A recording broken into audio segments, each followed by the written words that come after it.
Hello and welcome to another episode of Sports Corner. I'm Austin Arnold. And I'm Ian Herman. And after the Flashes were embarrassed by Buffalo last year, primetime came to Dick Stadium for an ESPN Classic on Saturday night.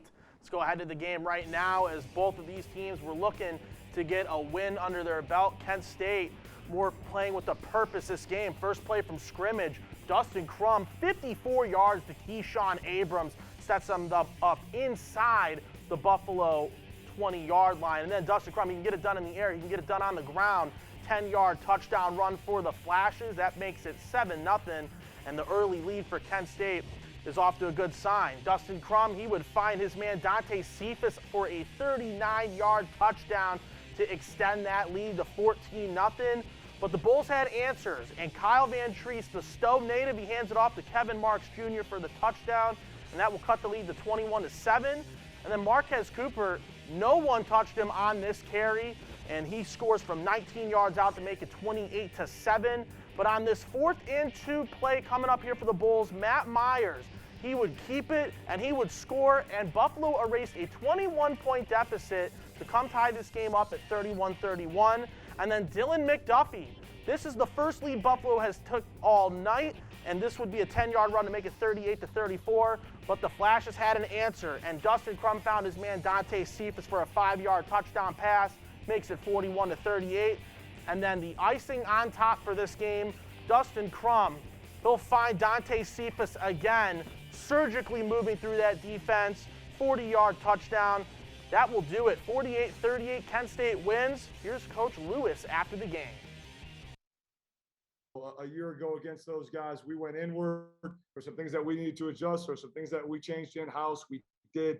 And as critically important as a cultural win 2019 was for our Flash Fest family, tonight was equally as important. Kids showed resiliency. They didn't flinch. They looked to each other. They pulled tight, and they executed with conviction in moments where we needed it.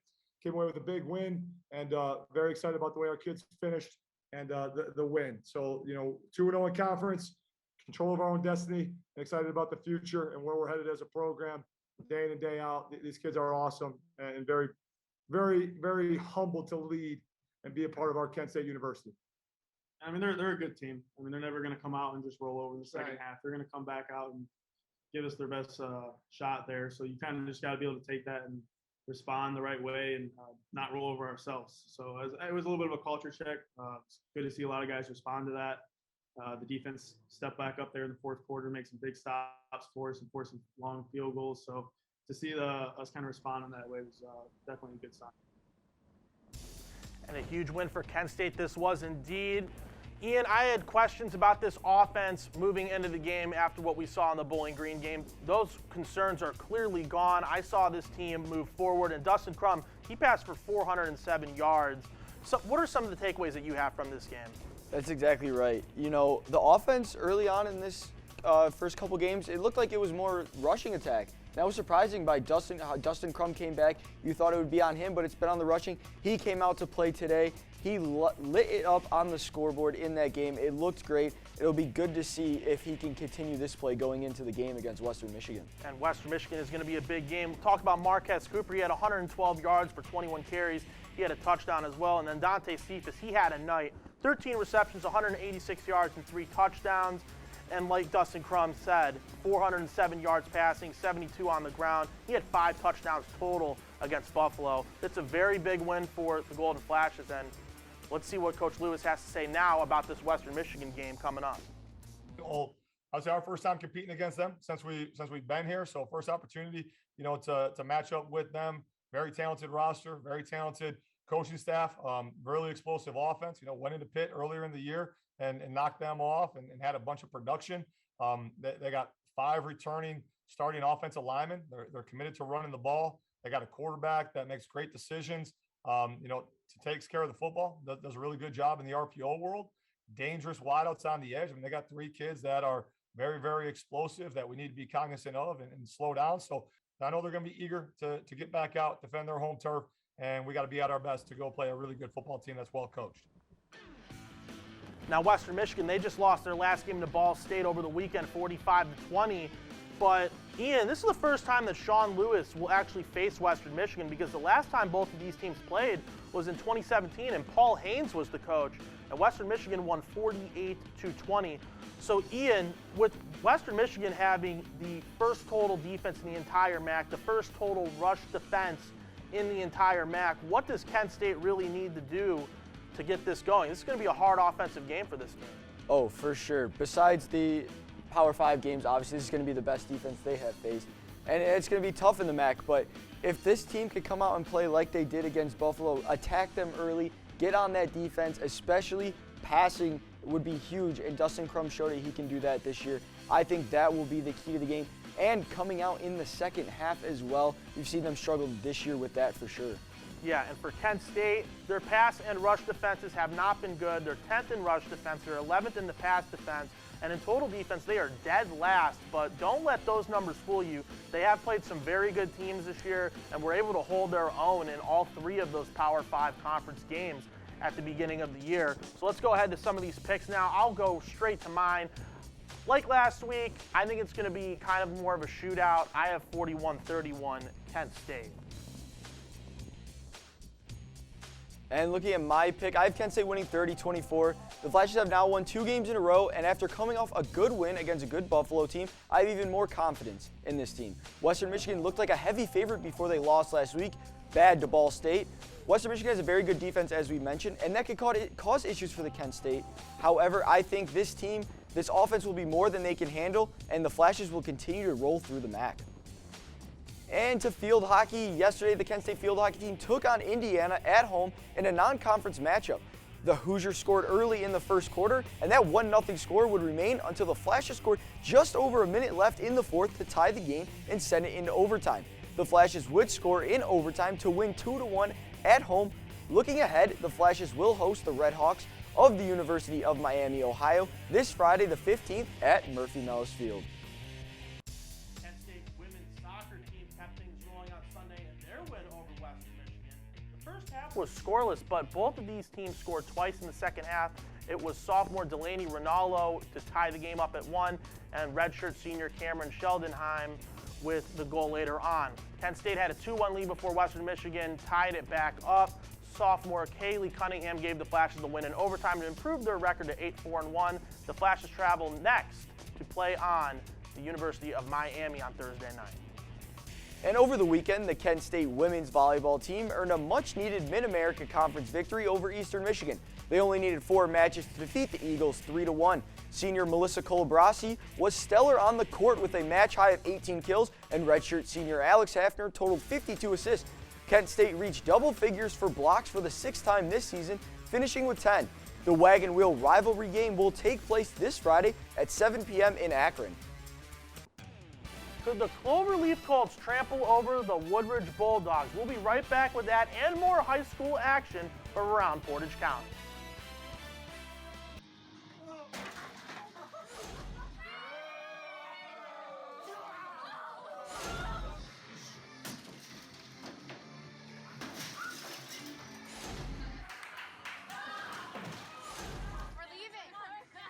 Most party fouls are pretty dumb. But if you decide to drink and drive underage, you could lose your license and your freedom. Underage drinking and driving. The ultimate party foul. Hayden, I can't speak. Who's gonna do the commercial if I can't speak? I mean, I think the obvious decision is that I'm going to be the voice. I am, an ex-theater major. Whatever, an ex-theater major. I am a theater major. I have a theater performance minor. Mine is just as important. I bring the entertainment to this show, so okay. go ahead. Obviously, it should be me, because ain't nobody as fierce as I am. Oh, no. It should be me, because I'm a freshman. And obviously, freshmen are more important, right? No, it should be us, because we're the oldest. Exactly. And we have Andy Joe. Hello.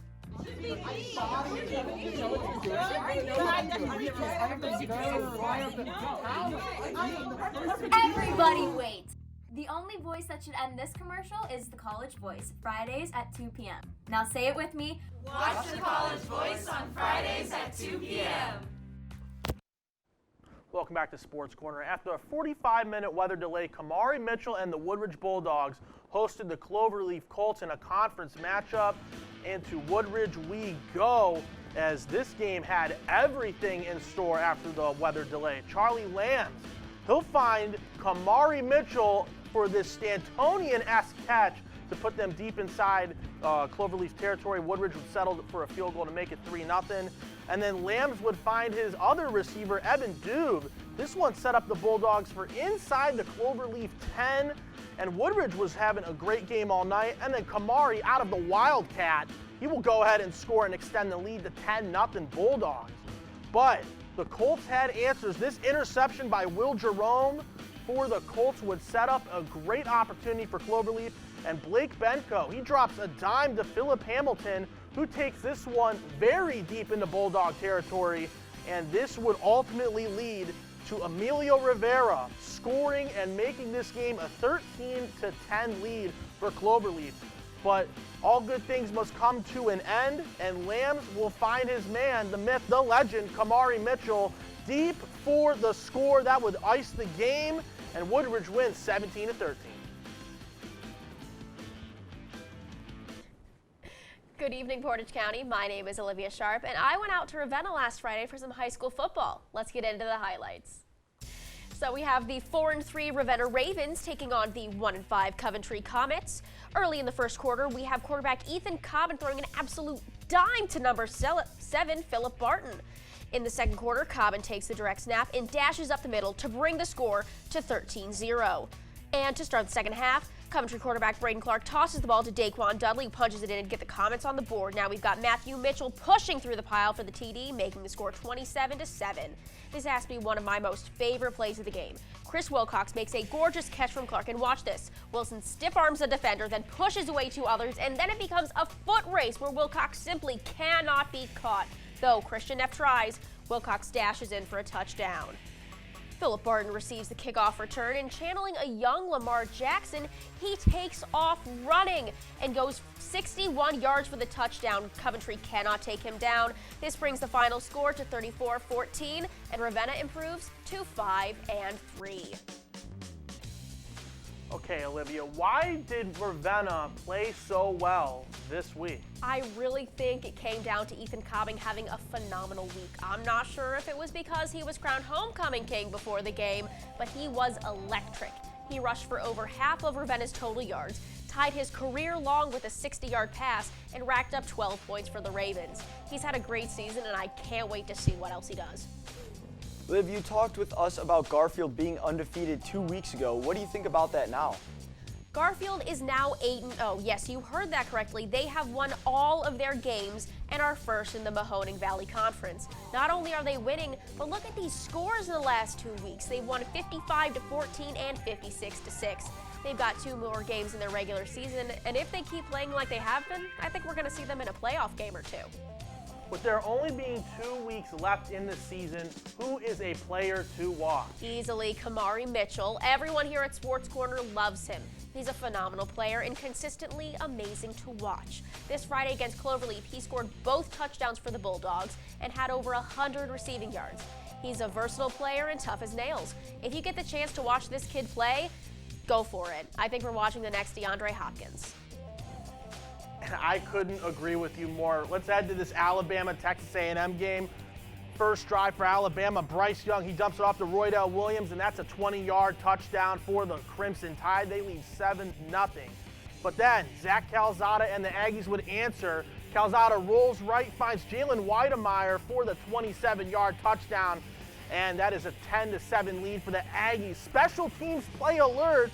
King Mwikuta recovers the blocked punt for the Bama score, cuts the lead to 24-17. And then Young, he launches another bomb, this time to Jamison Williams for a 29-yard pass to cut the A&M lead to 31-24. A blown coverage by A&M here leads to a 38-31 lead for Bama. And then Calzada pioneering a drive to find Anais Smith for his second touchdown of the game, ties it up at 38, and Seth Small making history as he goes ahead and makes A&M win 41-38.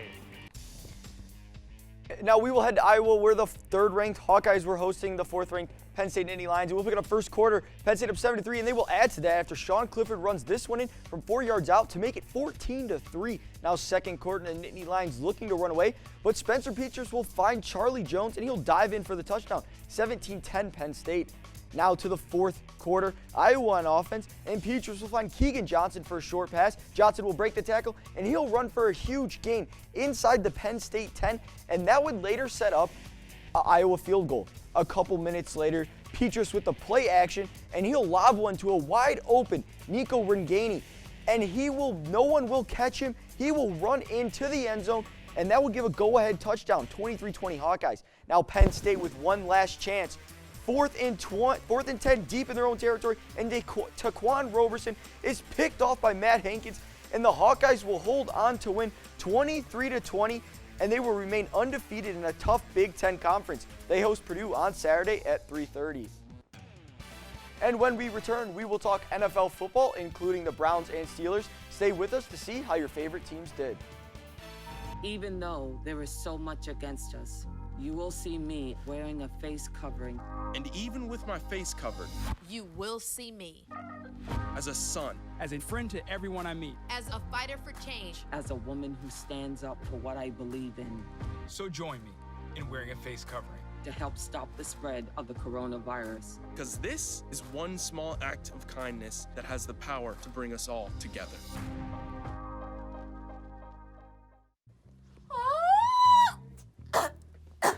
Hayden, I can't speak. Who's gonna do the commercial if I can't speak?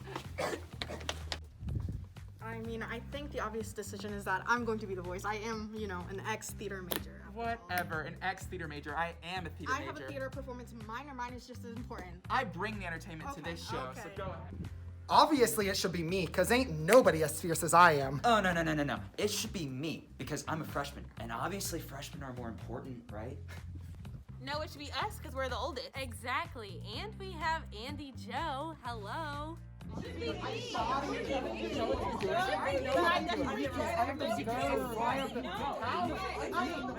Everybody wait! The only voice that should end this commercial is the College Voice, Fridays at 2 p.m. Now say it with me. Watch the College Voice on Fridays at 2 p.m. Welcome back. There were some fireworks out west in the Browns-Chargers game. Let's take a look at how that ended up. And here we are at SoFi Stadium. We'll pick it up in the second quarter. Baker rolls out right. He'll find a wide open Rashard Higgins for the touchdown. Roll out the red carpet. Browns up 10-7. And now the next drive for the Chargers, Justin Herbert will unload, and he'll find a wide open Mike Williams. No one in front of him. No one will catch him. He'll go in for the score, 13-10 Chargers. And now we'll head to the third quarter. Nick Chubb getting in on the action. He breaks through the hole, breaks some tackles, and he's down the sideline. No one in front of him, and he is in for the touchdown. 27-13 Browns. Now to the fourth quarter, Browns up 6. Herbert will roll right, and he'll throw deep to a wide open Mike Williams yet again for the touchdown. Chargers are up 28-27. Next possession for the Browns. Baker will look to throw. He'll hit David Njoku. Bounces off the defender, and he's off to the races. No one will catch him either. He will go all the way for 6. Browns retake the lead. And now, tie game, and Kareem Hunt wants in on the action. He runs it to the right, down the sideline he goes, and he's in for a touchdown. 42-35 Browns. And now Chargers turn again. Herbert will dump it off to Eckler, and he'll do it the rest, breaking free, and he's in for the touchdown. However, the Chargers would miss the extra point, 42-41 Browns. And now Chargers with the ball again. Eckler trying to go down, but the Browns with the quick thinking will pull him into the end zone for the touchdown. However, the Browns would not be able to find an answer. Chargers win 47-42. Let's take a cross-country flight now to Pittsburgh, PA, as Big Ben, he will go ahead and throw a deep bomb to Deontay Johnson for 50 yards to make this a 7-0 early lead for the Pittsburgh Steelers. Later on, Najee Harris, he'll join in on the fun with a 1-yard touchdown over the top of the defenders to extend that lead to 17-6 in the second quarter. Big Ben, he'd find his man Chase Claypool on this play for an 18-yard touchdown. It was 24-6 Steelers going in to the fourth quarter. But Teddy Bridgewater, he had an idea, and that was trying to bring this team back as they find Kendall Hinton for the touchdown, cuts the lead to 24-13. Later on in the fourth quarter, Bridgewater unloads a deep bomb for 39 yards to Cortland Sutton to cut the lead to 19-24. Can the Steelers hold on? Yes, they can. Chris Boswell hits a 43-yard field goal. 27-19, Steelers improve to 2-3.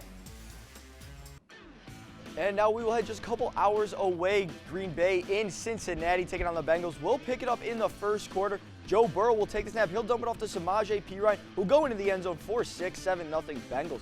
Now to the second quarter. Packers looking for their own score. Aaron Rodgers will hit A.J. Dillon, and he'll just sneak into the end zone for the touchdown, tie game at 7. And now just under a minute to go in the half. Burrow will throw deep, and he'll find Jamar Chase, and he will walk into the end zone. That would make it 16-14 Packers at half. Now to the fourth quarter. We will begin the missed field goal show. Up first, Mason Crosby. He misses that one. Next, Evan McPherson. He doinks that one off the right pole. And then Crosby with another chance in regulation, and he misses it yet again wide left. And we are headed to OT, now in overtime. Crosby, third chance to do it. And no, wide left again. That's 3 in a row misses for him. And McPherson, he thinks he makes it, but it's not. That's 2 misses for him, 5 total for the game. And Crosby, he gets his chance finally down the middle. Packers win 25-22. Good evening, everyone. I am Brady Hamilton, and I'm here to bring you more insight on the Miami Dolphins and the NFL. Let's look into yesterday's tough loss to the Buccaneers. We go to Tampa Bay, where Tom Brady and the Buccaneers took on Jacoby Brissett and the Dolphins. Second drive of the game for Miami. Brissett drops back on 2nd and 5 and floats it to Myles Gaskin and finds the end zone for his first of 2 touchdowns on the day. The Dolphins tie it up at 10. Tampa with the ball back. Brady drops back and finds Antonio Brown, who burns Xavier Howard and takes it to the house, giving the Buccaneers a 17-10 lead. Right before the half, Brady finds Brown again for the second time. This touchdown gives the Buccaneers a 24-10 lead at the half. After the Dolphins touchdown, Brady hands off to Fournette, and he dives it in for the score, giving Tampa a 31-17 lead later on in the fourth. Brady, with lots of time to throw, he throws a perfect pass to Mike Evans and continues to rip apart the Dolphins' defense. Tampa goes on to win 45-17 as Miami drops to 1-4. Thank you, Brady. We're going to go ahead to some MLB playoff action, Red Sox and Rays. And at the top of the first, Austin Meadows takes a 2-run shot to right field, makes the Rays go up 2-0 with an early lead. And then the bottom of the first, Kyle Schwarber, he would answer it back and sends a moonshot deep to left center field, cuts the lead to 2-1. And in the bottom of the fifth, Enrique Hernandez sends an over the moon green monster shot to extend the Boston lead at that point to 4-3. We go to the top of the 8th, and Wander Franco sends a solo shot over the monster to cut the lead to 4-3. A lot of home runs this game. We'll fast forward to the 13th inning where it's a tied ball game at 4-4. And Christian Vasquez, the catcher, ends it all be all with a 2-run shot to left center field. Red Sox go up 2-1, and they win 4-6. And with the American League playoffs beginning, a 6-2 wild card victory for the Red Sox helped them over the Yankees. And then the Red Sox are currently playing the Tampa Bay Rays with the best record in the American League right now. However, the Red Sox refuse to be counted out as they are leading the best of 5 series at 2-1. And in the West and Central Division, there are a battle between the Houston Astros and the Chicago White Sox. Houston is leading 2-1 with both wins coming at home. The Rays and the Red Sox will play tonight, and the Astros and White Sox will play tomorrow afternoon. And in the National League, they got their bracket kicked off with the LA Dodgers defeating the St. Louis Cardinals in a 3-1 wild card victory. And awaiting them was the best record in the NL, the San Francisco Giants. They are tied at 1-1 in the series. And the East and Central Division leaders, Atlanta Braves and Milwaukee Brewers, have been fighting it out, and the Braves lead the series 2-1. The Giants will take on the Dodgers tonight at 9:37, and the Braves and Brewers are happening tomorrow at 5:07. And when we come back, I'll give you my stardom situm. Austin will have his Magic money line, and we'll both give you our men on the Silver Mountain. Stay tuned.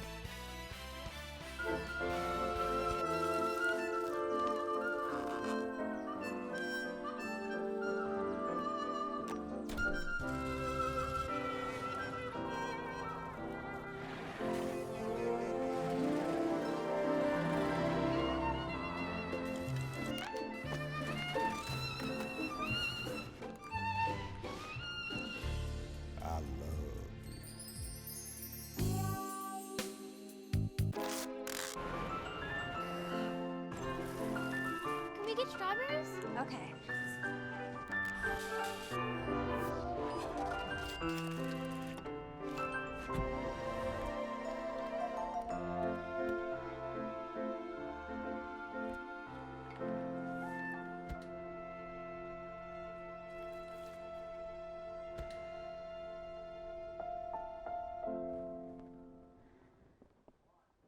Welcome back to Sports Corner, everybody. You know what the drill is at this point. Let's get to my Magic money line for the weekend, as we have college football and NFL action for you guys on my slate of games.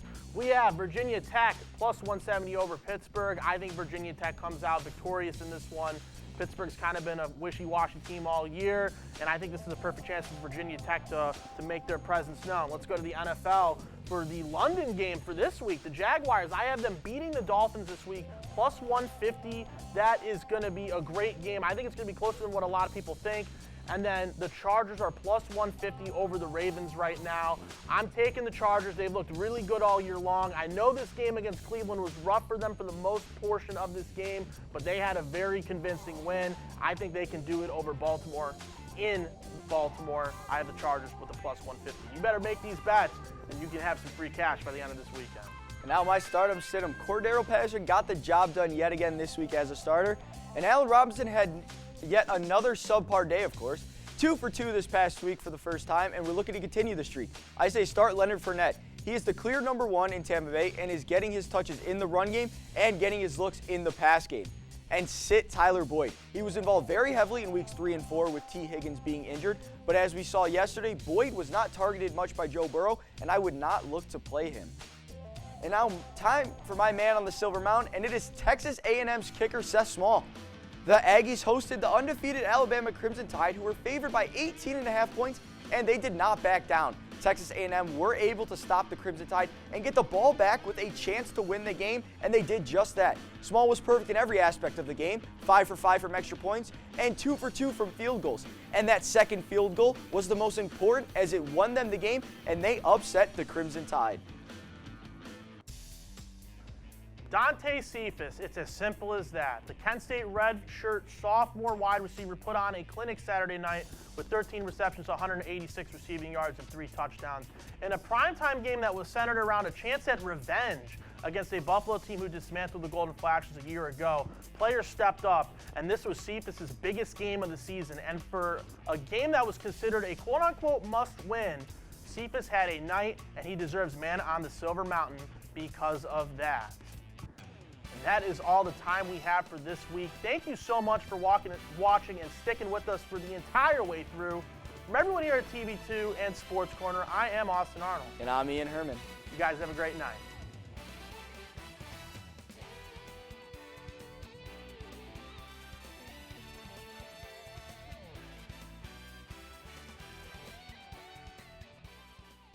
Wizard, roll for deceasedness. My Dark Wizard casts Super Fireball. The wizard has only rolled an 8. What? This is garbage! Spell. No way a roll like that doesn't hit a level 1 I goblin. have Are you 7. serious? You gotta be kidding Oh my me. God! It's just What is a going baby on? goblin. Cease your quarreling, children. What? No! What are you doing, you crazy monster? Nanny? Oh my What? You should stop being nerds and playing D&D and be nerds and watch All Systems Go Wednesdays at 9, where where we talk everything from movies, games, to anime and more. Yeah, No, seems yeah. reasonable.